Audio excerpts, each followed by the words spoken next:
We've got a new project. Should we check it? It's another Shindaiwa. Hey, let's get this over in the shed and we'll see what we can do. It's Chrisso's chainsaw. Chrisso was just sort of saying, what do you do for chainsaws? When he cuts, it cuts on a curve. Can you guys see how that's curving down like that? Rather than tell him what to do, I thought I'm going to make a video about it. It's happened to me lots before. Pretty fussy about how I sharpen chains now. I'm going to set up to show a bit of a before and after, different ways of sharpening chains, and the importance of having a sharp chain.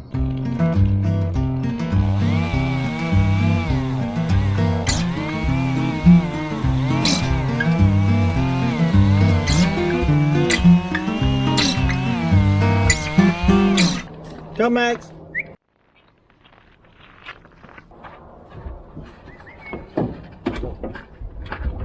You and me, baby.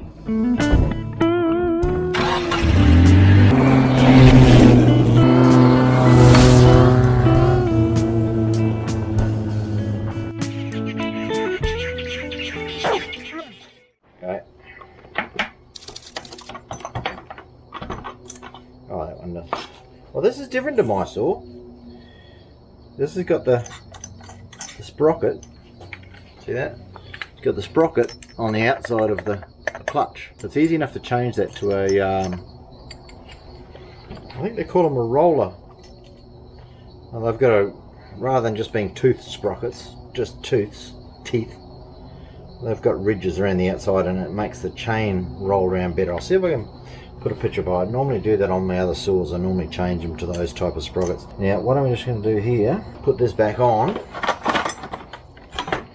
and just so that I can give you a before and after, what I did want to say,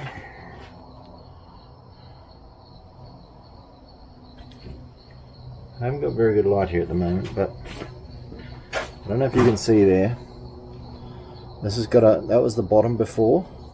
Yep, that's the bottom before, and you can see, you can sort of see it's darker along the edge there. That's where it's been hot and it's been smoking. Smoking!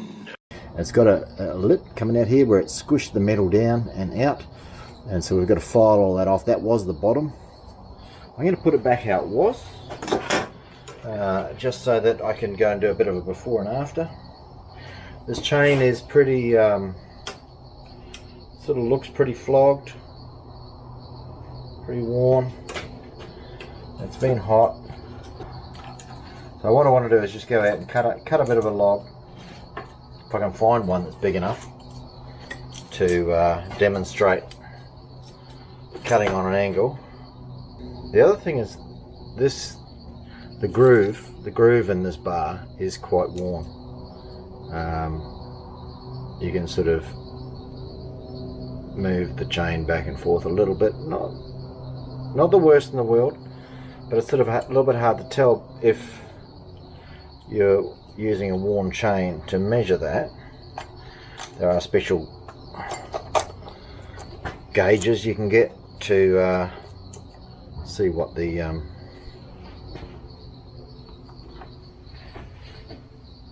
see what it is supposed to be.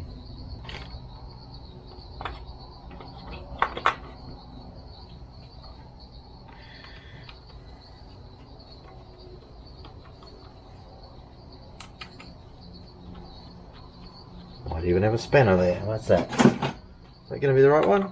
No. 9/16. No, it'll be 13. Do I have to go looking? What's that?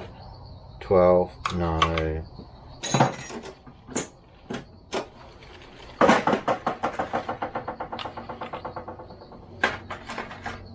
There we go.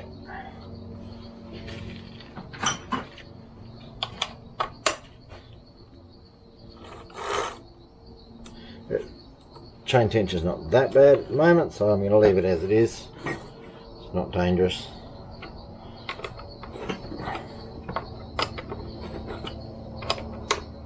I'm going to just double check that in a second though. That's not too bad. That's the tooth's not pulling all the way out. You probably only want that pulling halfway, but for what we're going to do,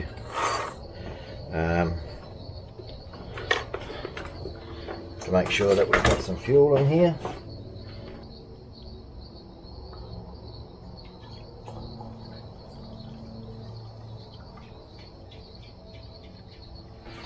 Alright, that's all the way to the top. All the way. It's got all the juice. I'll put some oil in. You always put, every time you fill up a chainsaw, you always put oil in. You never not.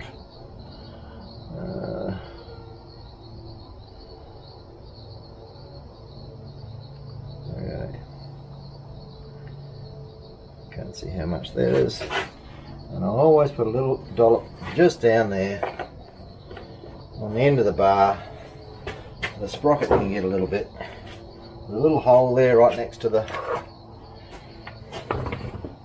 Just shut that off, eh? I did buy him another one of those when I ordered all those Shindiwa parts. So that's spinning the sprocket in there. There's a little hole just there, and it's going to be sucking in a bit of the looby dooby. That's what you call it. That's one glove. Could that be two? Let there be two. I'll be right. Don't worry about me. There's a little tiny bit of light out there. Everything smells mouldy at the moment. We've had weeks of rain. Oh, that all still feels. Oh, that stinks. Obviously, I should have cleaned that. I dried that before I put that back. Okay, yuck. Alright. Make sure this thing starts, I suppose. Down for stop.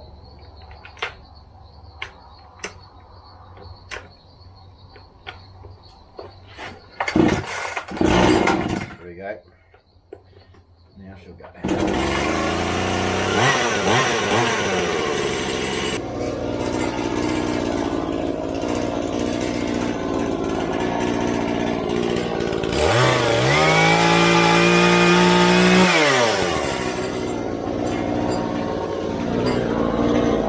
Works. Alright, let's go and find something to cut. There we go. What's this?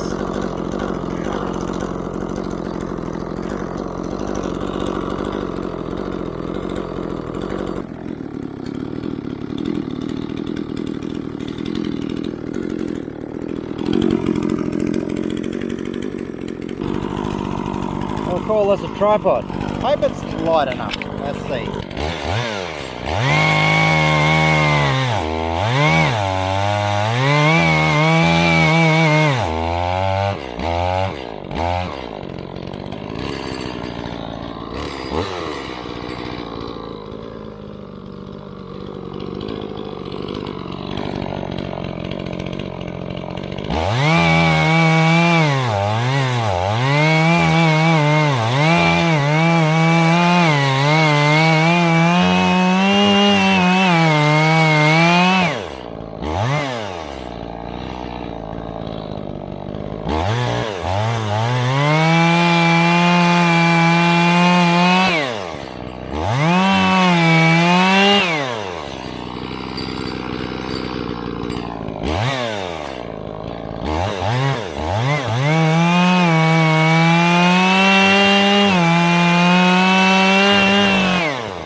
You can see that it's curving down like that, and so that is what Chris was talking about, and that's what we're going to go and fix. So let me come back to you and show you how we're going to remedy that, and after that we'll come back and we'll see if we can cut through that. It should look a lot easier than that for sure. The dogs are barking. Now I know why. It's full moon. Alright. Let's take this, put this back on the bench. That's not the bench, but that will be the bench. Let's go and see if I can find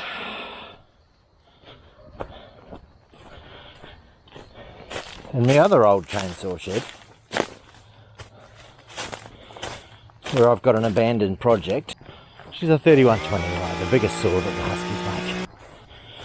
Let's have a look. The last time I set up for doing chainsaw work, wow,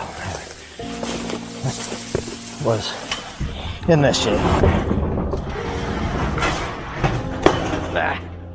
The grass is taking over. We've got a light.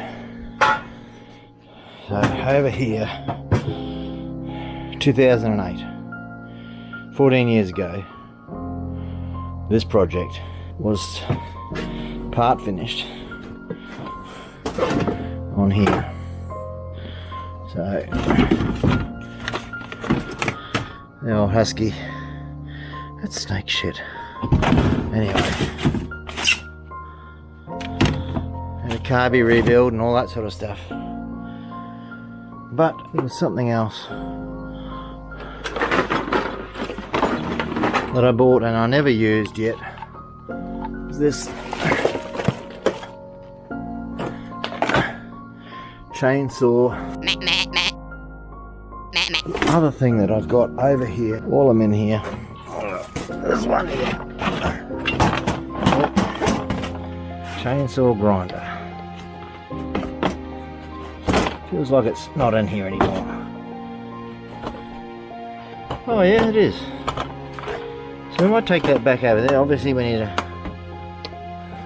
Actually, I won't take that, because I'm pretty sure the plug and everything is here for it, so I'll keep it together. I don't like those, and I'll tell you why a little bit later. But I like these. I like these. And let's go and find out why. Let me take a little moment out here to talk about clutter.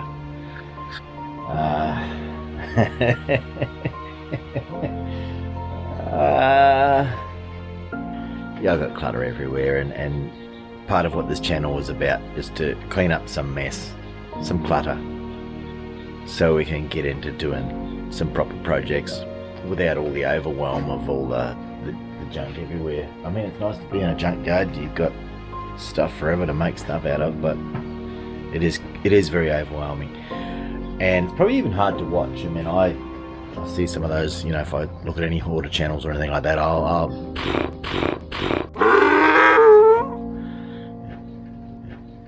look away, you know, like someone's having a bad speech up on stage, and you know, you cringe and you look away. I want to tell you a story about. I was 4 or 5 years old. I learned how to deal with clutter, and the deal was we had this little shed down the back. It was a beautiful sunny day, and my mum and I cleaned this shed out, laid out everything on the lawn, worked out what was junk, put everything back in tidily, and that was how you clean up clutter, or you organise things. You know, you make piles, the stuff goes with that, you know. But at a certain stage, a certain volume of stuff, and this is just one shed, you've seen some of the others. I'll show you some of the others in a minute. There isn't enough grass to lay things out on, and the weather doesn't stay good enough. But I've just come across this new method. I've heard about this thing called Swedish death cleaning. I don't know too much about it yet, but I'm going to find out. I might put it to use here in this on this channel as part of the clean-up process. But there's another one. The other one that I've just found out about. The Viking method. Oh, I'm looking forward to that one.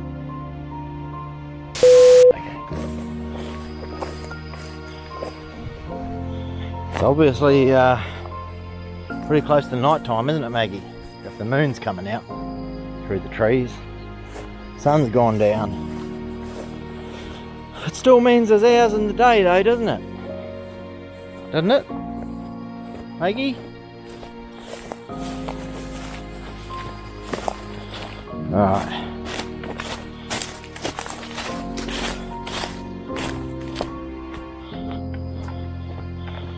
Well, that's it, we're back in the light now. We got that puppy there. How does this work? I don't know. I've never used it. It's got a little stop here. You bring that down, put it on stop, so you only go so far. You obviously put the chain in here.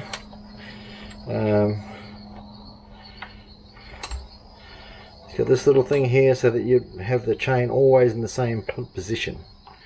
So you're going to be cutting all the teeth to be the same. We're going to come back to this tomorrow night now that we've got the bits and pieces, because what I have to do is I have to find out. This is the chain. It's a 325, 0.58 of an inch, 0.058 of an inch is the width of that gap in the bar, and 66 links has how many drive links has this chain got, which is the links on the inside that goes into the sprocket teeth. So I think the drive links. So 325 is pretty much all I need to know to work out what angle to cut. Let me tell you a little bit of sharpening chains. I mean, there's the standard stuff. The standard deal for sharpening chains. Back in the day, all you had was a chainsaw file, you know, preferably with a handle on the end. But so that one there, I'd have to have my glasses on to see what size that is, but it feels like 732, so it's probably for one of my bigger chains. This one here, it looks like a 2-pack, and it's 5.5 millimeters, which is 732. So I would say that and that go together. So I'd say that's a 732, so that's that's just a straight chain. So what you would do, let me get a stick on here. What you would normally do is, if you've got a vise or if you're out working in the woods, you'd maybe cut a slice, or you'd do something to be able to get your chainsaw to be held. And you put that on there so that it's just on the, obviously not on the chain at all. And you would line up on the angle of the tooth, and you'd come up into the cutout of the tooth, come up into it, and you'd go from the inside to the outside. You'd never go from here, you know, for which that tooth, you wouldn't go in that way, you'd always come that way.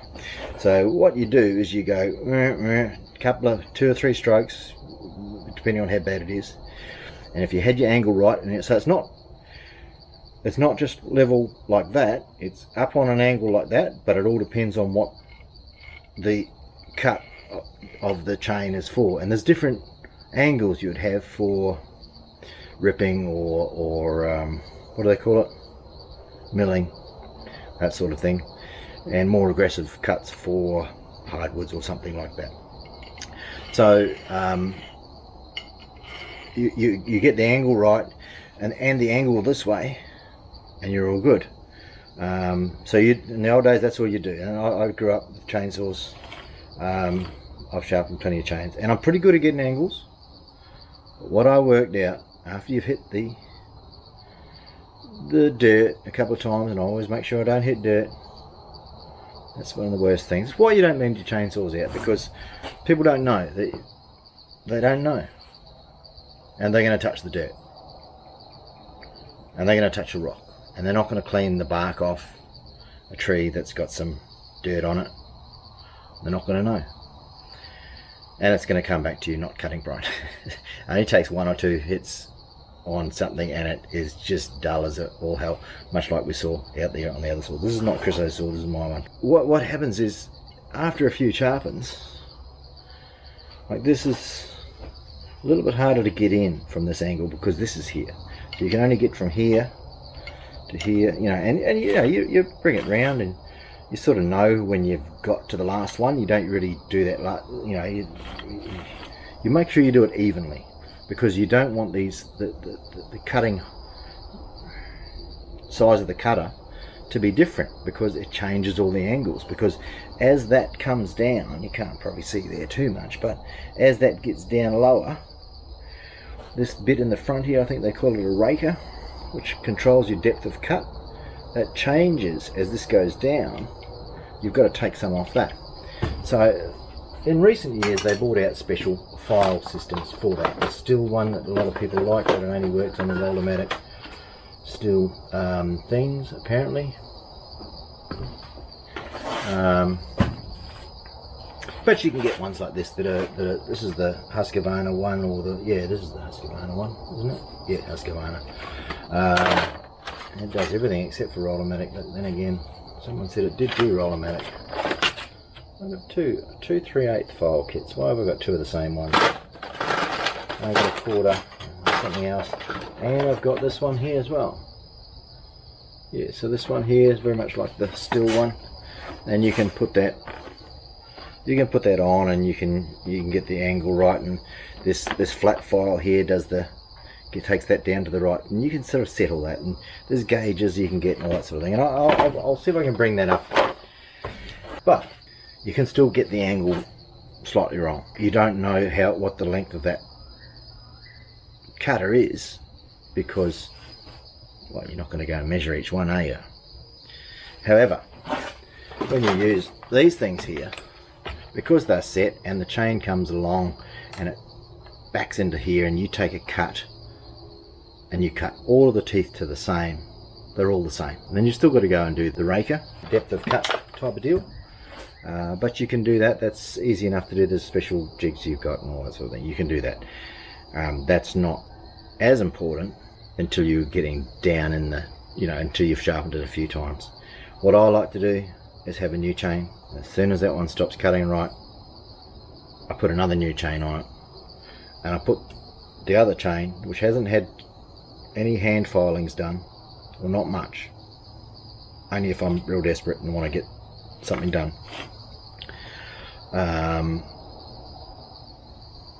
Then I will use this. So I've got a whole bunch of chains to sharpen for myself. A whole lot of near new chains that need sharpening. And when Chrisso was saying the other day that his chainsaw was cutting on an angle, I said, yeah, leave it with me, mate. I'll sort it out for you. So basically I'm using that to make a video and to G me up to get this thing out of the shed, out of the it's been sitting there over 10 years, 14 maybe. I don't know when I bought this, but I bought it, you know, it's only a cheapy one that was bought online type of thing. They were pretty new then, you know. Before that you could only really get them in the chainsaw shops as a proper one. So I don't expect this one to be great, but for the amount of chains I do, it's not, you know, it's not a real big deal. So I'll go through and I'll get the chains all cut, all of the teeth cut to the same angle and length and height, you know, because that length there will designate the height. I can go through and file all those with the jig. I'll look up, usually the Oregon manual is pretty good about how chains work. I can maybe throw a bit of that in there just to save it. We'll crank this out in the coming evenings, and we'll go through and sharpen some chains, and let's go and see if Chrisso's chainsaw works better after this.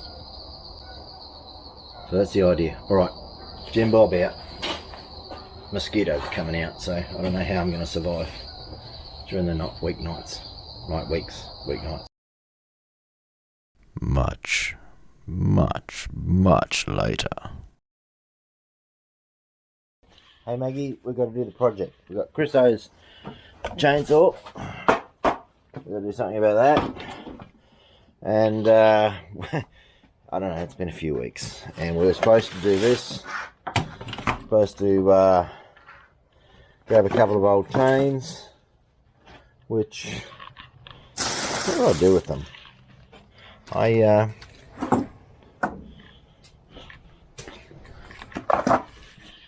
did I do with them? I think I had them soaking in oil, didn't I? Excuse the mess. Oh, here it is. Here it is. So I got that one soaking in oil, and then the one that's on it. So, let me put you up here. Okay, so I've never used this. I bought this many years ago, and what we're going to do here today is learn how to use this thing. And I'll talk about the importance of making sure that your chain is sharp, but sharp. Yeah, stay out of that, Maggie. Just, you know, we're filming here. That it's sharp in the right way. I've got another chain somewhere. Where's my chain box? Where's my chainsaw chain box? It's over here, isn't it? This is probably off my Shindiwa. What happened? This will be a 325. What happened? It got pinched. Yeah, see, it's got bent. It got bent. And what happens? I was cutting. So this is off me 488. Down there, the 488. Come on. So that's the original bar of this saw. And what happened is we were clearing the bus pad up the hill there many years ago, and I was cutting a log. It got pinched. It sort of pinched a bit, but Gerard was on the other end moving some trees and stuff, and he noticed it got pinched. He noticed that my saw got pinched, and he did me a favour and sort of grabbed the other end of the log to sort of pull it this way, but it sort of moved at the same time, and it went like that, and it did that. So, you know, that's an extreme case. That is an extreme case of a bent bar. It's an Oregon bar.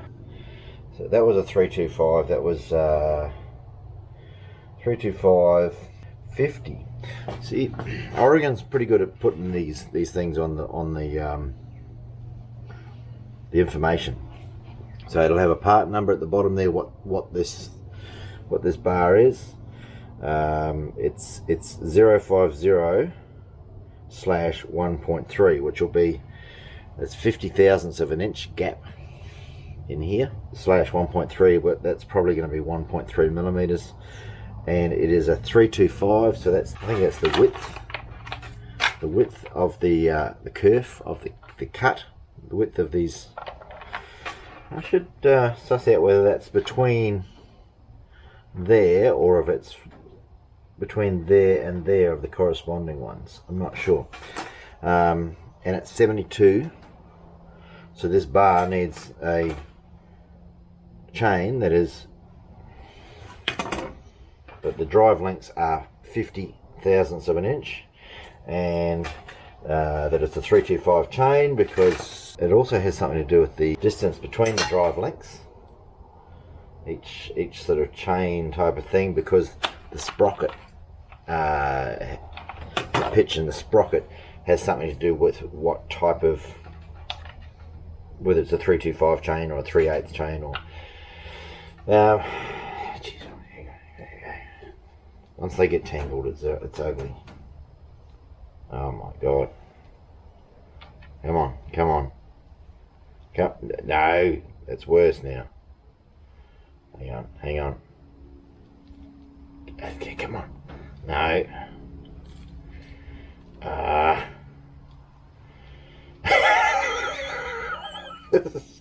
This is ridiculous. Come on, come on. How did I get myself into this?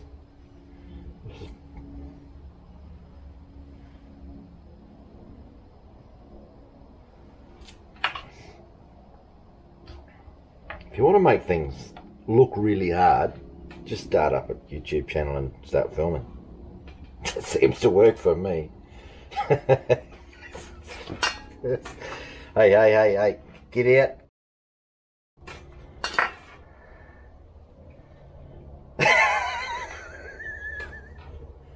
If anyone knows how to do this, just comment down below.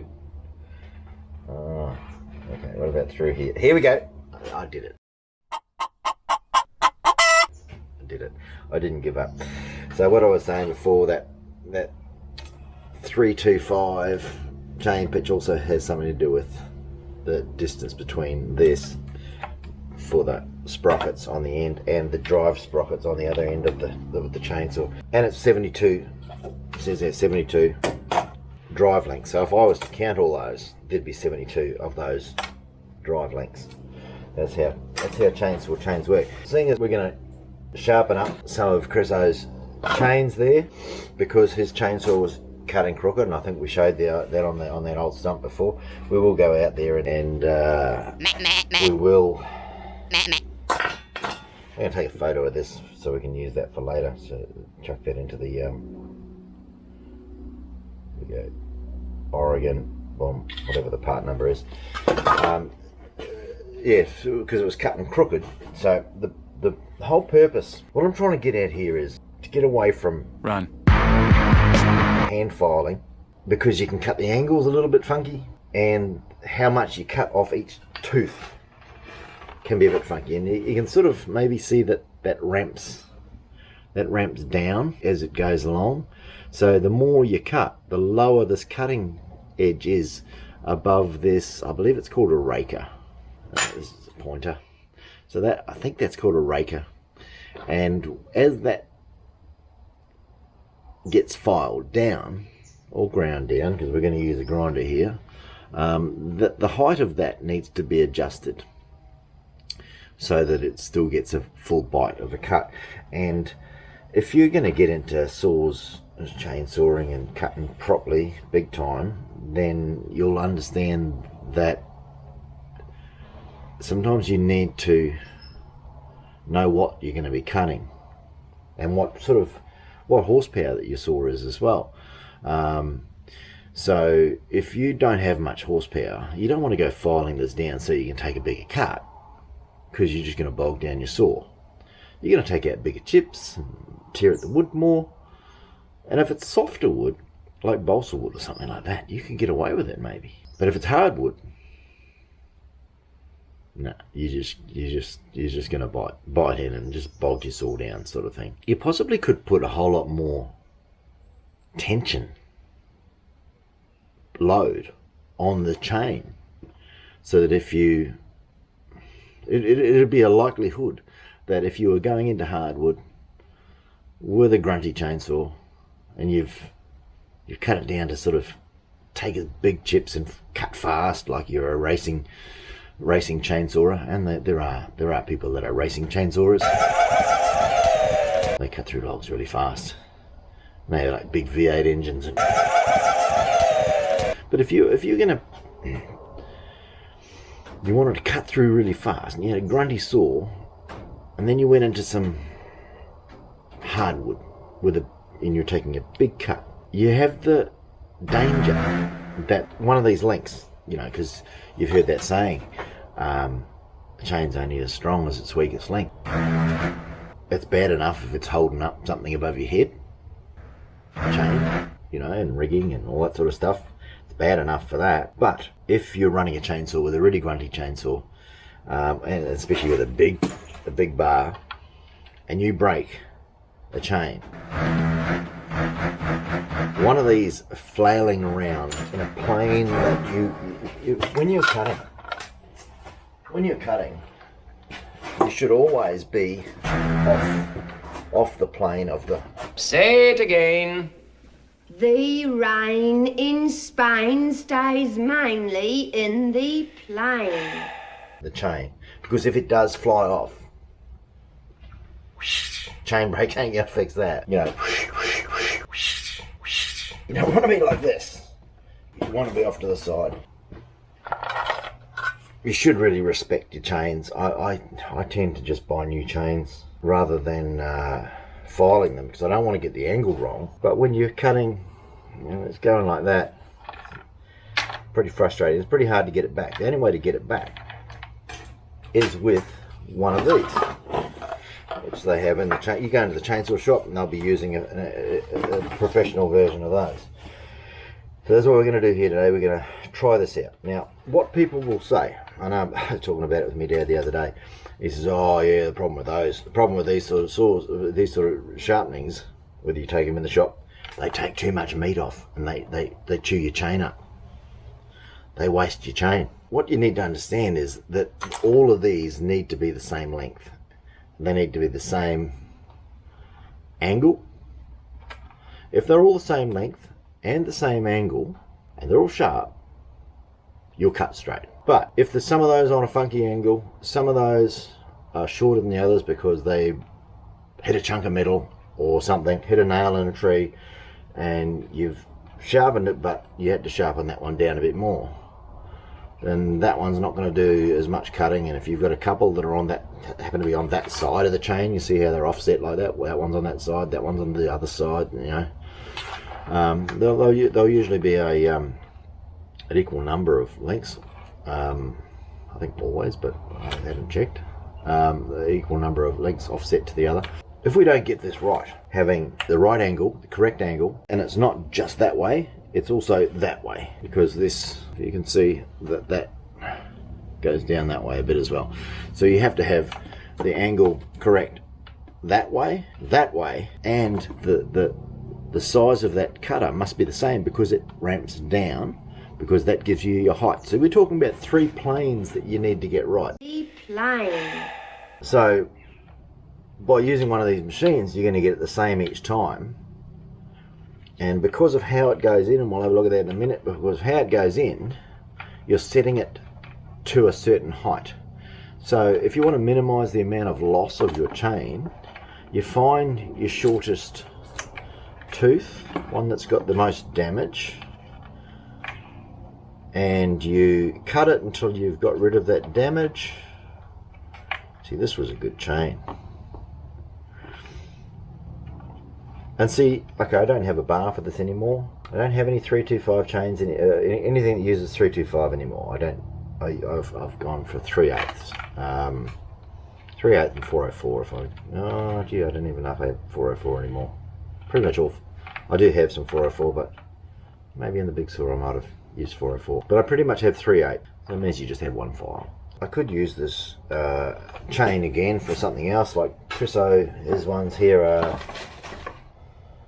66 link. This was 72. You know, I could, with a chain breaker and you can sort of do a riveting thing there with a special tool. I could shorten this, you know, shorten this down, put a joiner link in it, and you know, you could do it and reuse this chain again if it hasn't been bent or damaged in anything anyway. But what I was doing before is I was looking to see if there was any damaged teeth, so that I could sort of say to you, okay, that's the one there, and we need to cut it down to that. That will be the shortest, you know, that's the length of the tooth then, and then you cut them all to match that, so they're all the same length. And then you'd go through and you'd make sure all these raker heights are all the right height. There's a gauge you've got, you can get, and I don't know if I've got one. I might have one. We'll have a look at that next. But really, this is just about getting the right angle and tooth length. We'll use this one as a practice. How are we going to work this? I think we've got to crank this down onto here with a clamp. I'll come back to you in a minute when I get this set up. Okay guys, so trying to work out what angle to put this cut on here. I realised that on the back of this this packet we've got what we want here is a top plate angle, and that is for a 325 chain. And obviously we were talking about the widths before of the drive lengths, or the thickness of the ditch there. You can either have 50 or 58 or 63 for 325. So there's a few different thicknesses there. So we want 30 degrees. And then we're going to want a down angle of 10 degrees. That's automatically sort of put in here. I don't think there's anything we can do about this on that. So I don't think we get to change that, but we'll get this top plate angle. Oh, hey, grinder head tilt angle 60 degrees. Well, that's probably 60 degrees, isn't it? 30 degrees. Yeah, that looks like 60 degrees. I could test that, but I mean, it is what it is. It doesn't. You don't get to change that. So depth gauge setting, we're going to want 0.25. Well, 25 there. We'll set this to 30 degrees here. That's going to be what we want there. This is a little bit. Yeah, how you going? You know, a little bit like that, but it's just a little cheapy Chinese one. So set that to 30 degrees. So when this comes down, that should be cutting just there, and this little thing here comes over the top. You bring it back to there, so you get that same depth each time, and you can adjust this as to where this sits, as to how much you're going to cut off each tooth. I might just do a couple of practice cuts with this little jobby. You wanna watch? I don't know what's going to happen. I've never used this. Let's plug it in, see what happens. Let's push a button and see if it does anything. It does. Yeah, crowd in fellas. Oh, let a bit of this off so I can get in. We got to set that depth. Yeah.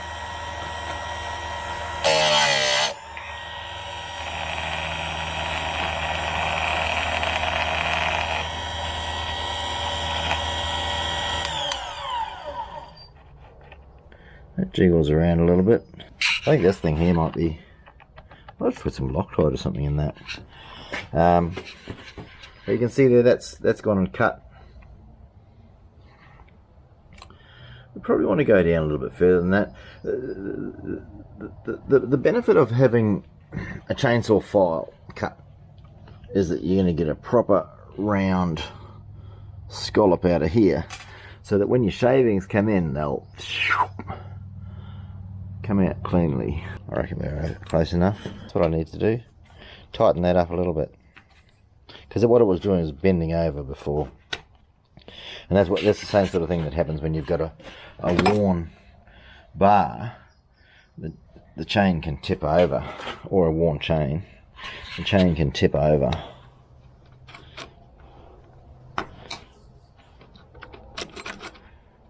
That's pretty tight. Give it a go, hey? Can you see all right? I don't really know what we're doing here. Let's give it another practice go.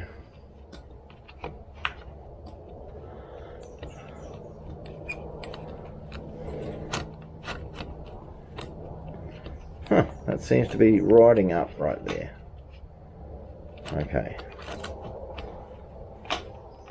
Okay, so let's try it on another tooth.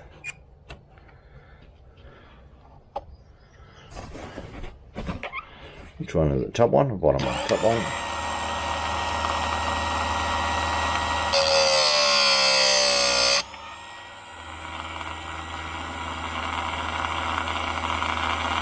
I'm holding a bit of tension on here.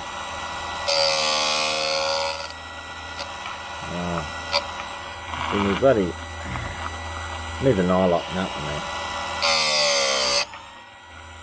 Okay, so that's how that's working. That's not too bad. That's not too bad. This thing here is rattling down, so I think we should fix that. How are we going to fix that? You got the space. Let's just fix it. Let's make up how to fix it. Who knows?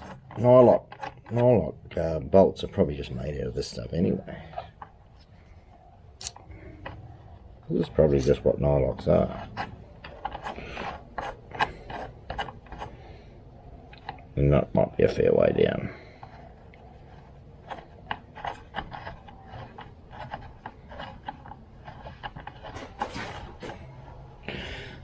Oh, that's starting to bite now.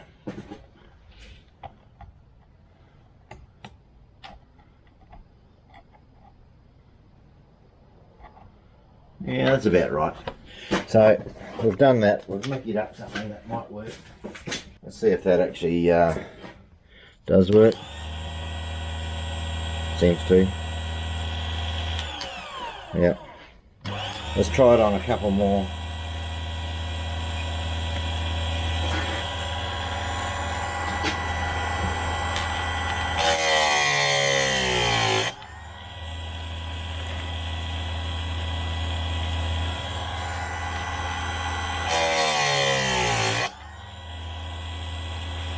You guys keep an eye on that for me. Is it moving?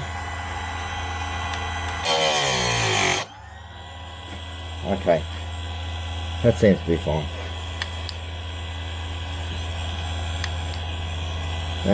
You gotta hit the red one to stop it. This is our little test chain, which I'm probably not going to do much with because it's off this one. So I'll put those together so I know what they're from. I'm going to do something about this chain. Probably should have dried this off first.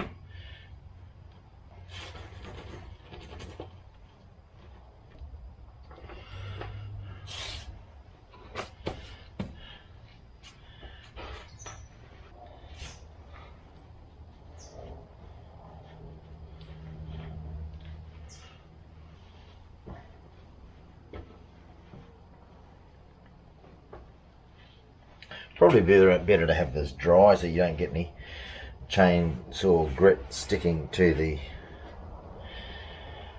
what's-it, but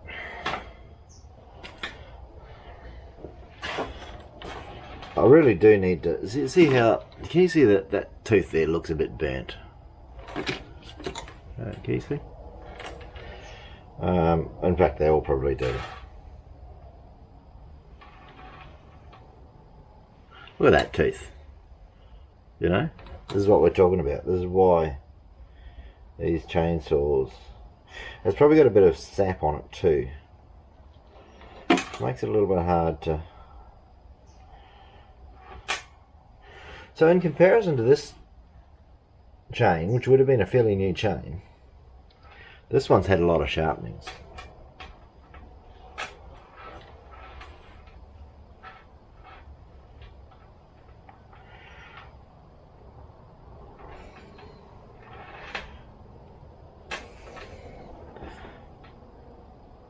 See the difference in that tooth there to that tooth. So already this one here looks like one of the shortest teeth. In fact, this one here is short as well compared to that one. And so when you're sharpening chainsaws with the file, you tend to get you get access to it on one side better than the other. And that side might be getting a heavier sharpen, whereas the other side might either be getting nothing or a light sharpen. But that's going to be 100% why. In fact, this chain, look at this. Yeah, that's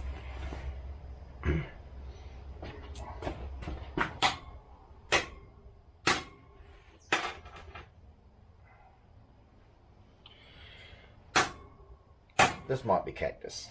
Might mean that it is just a total waste of time sharpening this chain. That is buggered. Give me 2 pliers. Oh, no way. No way. Okay. Oh. If in a chainsaw shop they wouldn't have even looked at this. They would have just tossed it straight in the bin. Because they know. They know what is a waste of their time. Quite often they get very busy in chainsaw shops, mower shops, certain parts of the season. And it looks like it might have a little bit of a twist to it. This potentially could wrap around someone's head, so this is dangerous, really. I'm going to go with that's dangerous. So we have only got one chain to sharpen, and it's the one that's on the saw.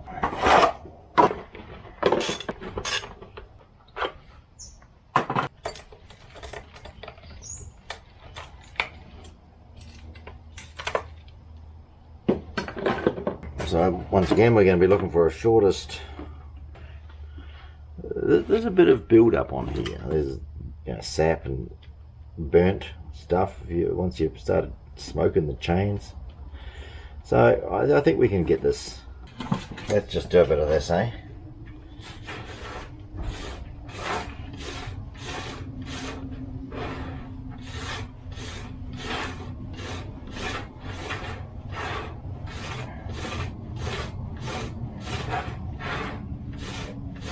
Sometimes you soak these in a bit of, I don't know, petrol or something. You get all this gummy stuff off. It's really what should happen. But once something's been heated up, it's not like it used to be. Oh yeah, it's coming off. Let's go for gold and let's do a chainsaw sharpen. See if we can find anything obviously short. I'll try and get a bit more of that off. A handy little gap in the vise there. See, when you look at a chain like this, even this has got a little bit of meat left on it. The other one's just absolute rubbish, garbage. My brother is a guitar snob. If he picks up something and it's got plywood in it, he won't even play it. He won't even play it. He can make it sound really nice, but he won't even play it. And I give him a hard time about that. I think, a bit elitist or something like that. Like, don't you remember your roots? No, but he's definitely got the champagne taste for his guitars. So I give him a hard time for it, like I say. But I think I've got the same sort of thing with chainsaw chains. If I was to look at something and it looked anything like even this, I wouldn't even start the chainsaw up. I wouldn't even think that I could do a job with a chainsaw with a chain that looked like this. So I would I'd have to do something. I'd have to fix it for a start.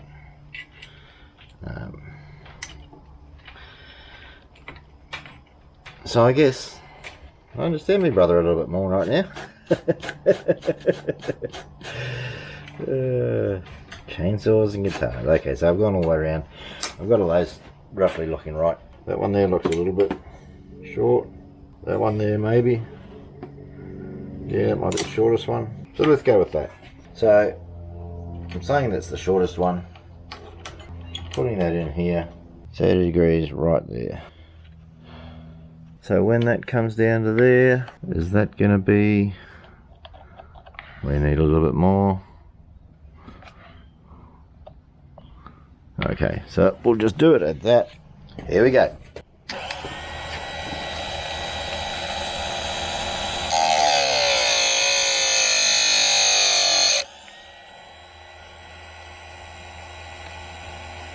Oh yeah, I'm going to count them. That's 1.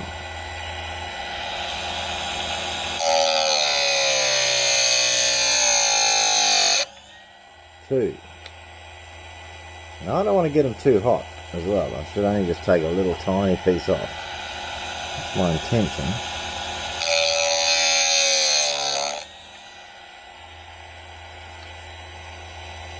3. Well, that didn't feel quite right.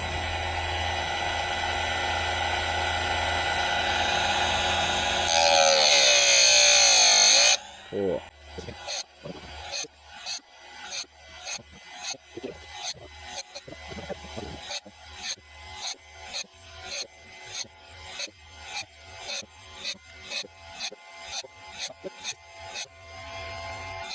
now I'm turning that back the other way, 30 degrees the other way. There we go, 30 degrees.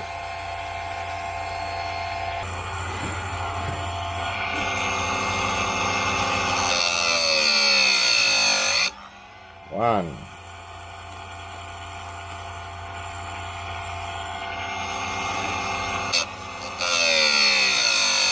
Two.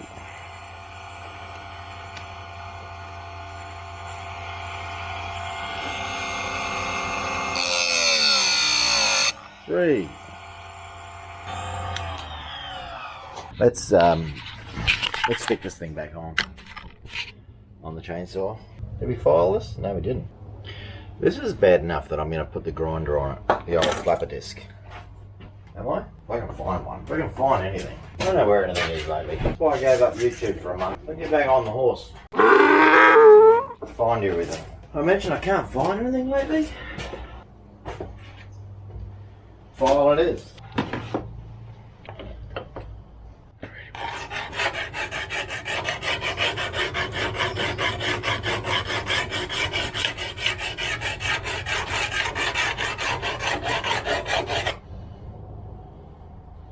All the way back to here.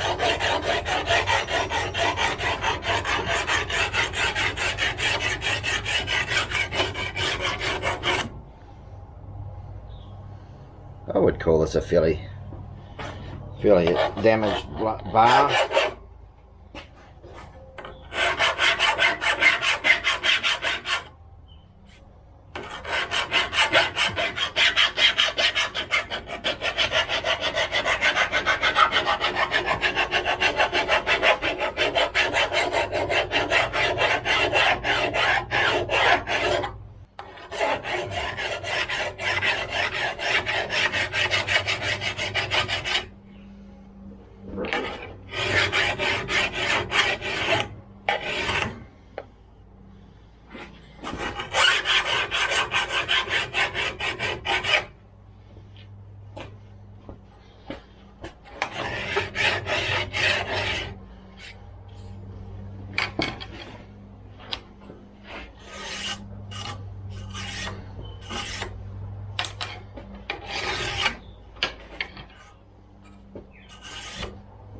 Okay, that's one side. Okay,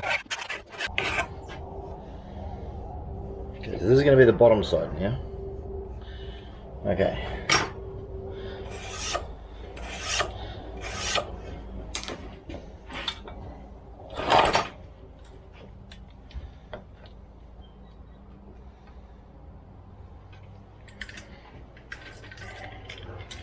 Let me just show you real quick.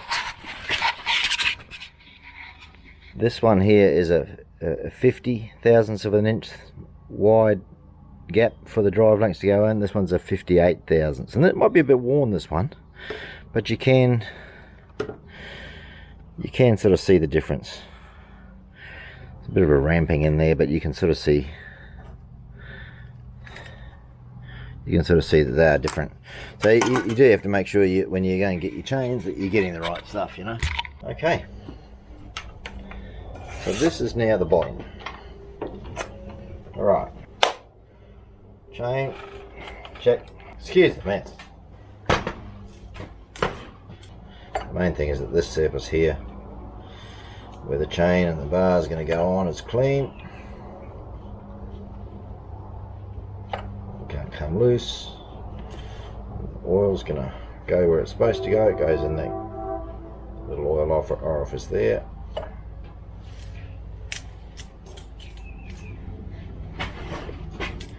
Come on.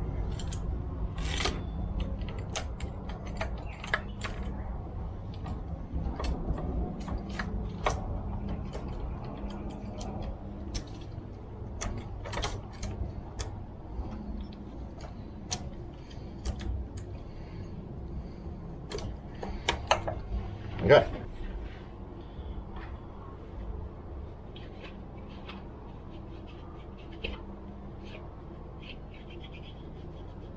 If nothing else is clean, just this bit. You want to make sure that your chain brake can work and all that, but that's further inside on this model.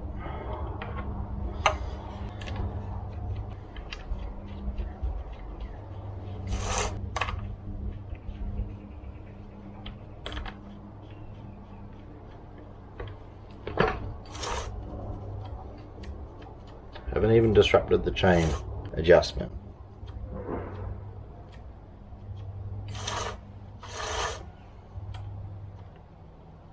Now that is pretty loose in there. I'd say it's a fairly worn chain and bar. Because it's been hot, that's all been allowed to happen. So it is what it is. What we'll do though is we'll take this out in a minute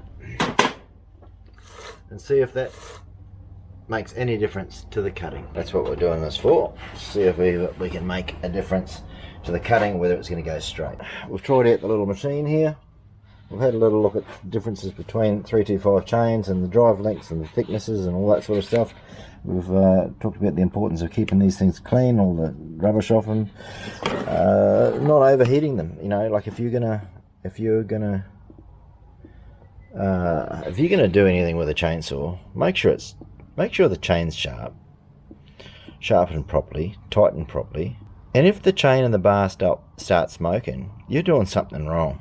Or, you know, maybe you're cutting some very, very hard wood. But to do that, you need special chains, tungsten tip chains and things like that. But one of the most important things is you always go and fill up your oil every time you put petrol in it, gas mix. And every time you start a chainsaw, you're going to give it a run next to a bit of cardboard or something like that. You know, yeah, and you make sure that there's a spray of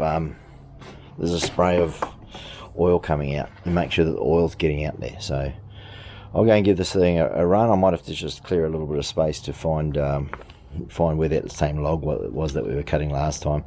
And while I do that, you guys just put your feet up, and when we come back, we'll see if this thing cuts straight. So it's time for the final test for the old Shindaiwa. Well, it's nothing to do with the Shindaiwa, really, is. It's just Chrisso's chainsaw and using the sharpening machine to sharpen it, so it's all evenly. Every tooth is evenly the same size. My words aren't working. We'll come back to the scene of the crime where we did it. It must be 3 or 4 weeks ago now.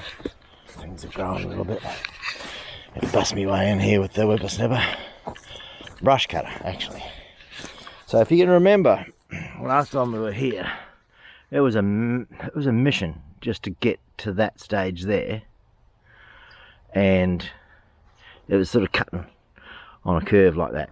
So here I am going to try again with the sharpened chainsaw, sharpened electric chainsaw, sharpened chain.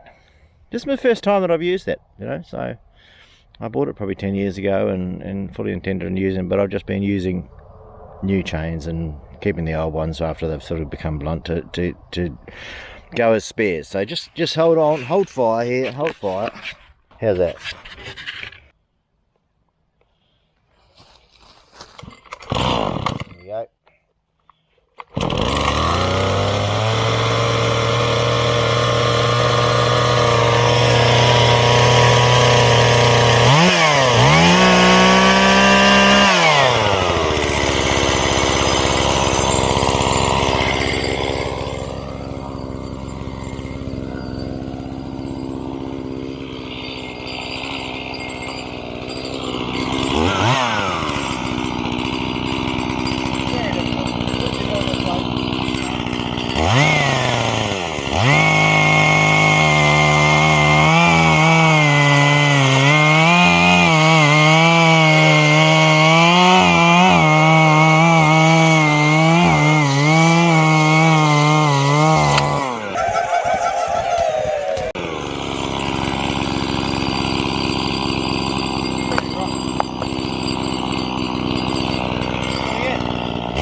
Case closed, you know. Case closed. So that's why I use the electric chainsaw for the first time ever. But this is why I only ever use brand new chains, or ones that have been sharpened with everything the same length and the same angle. Because that was like butter. Compared to that last time, you remember seeing that last time? I'll play it again.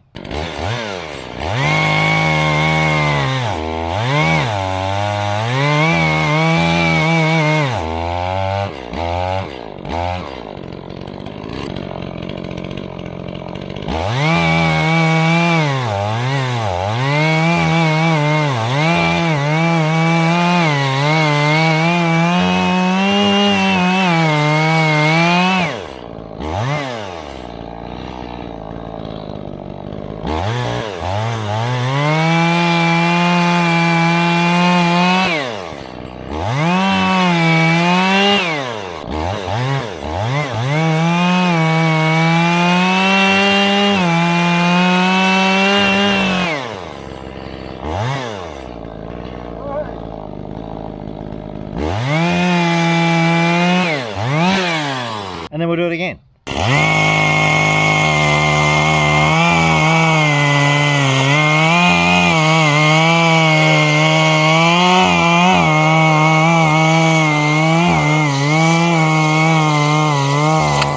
That's like butter.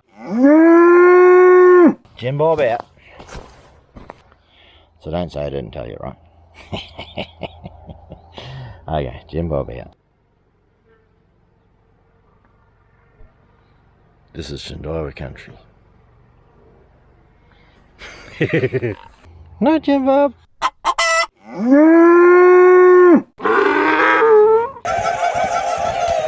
The plane. Good night, Jim Bob.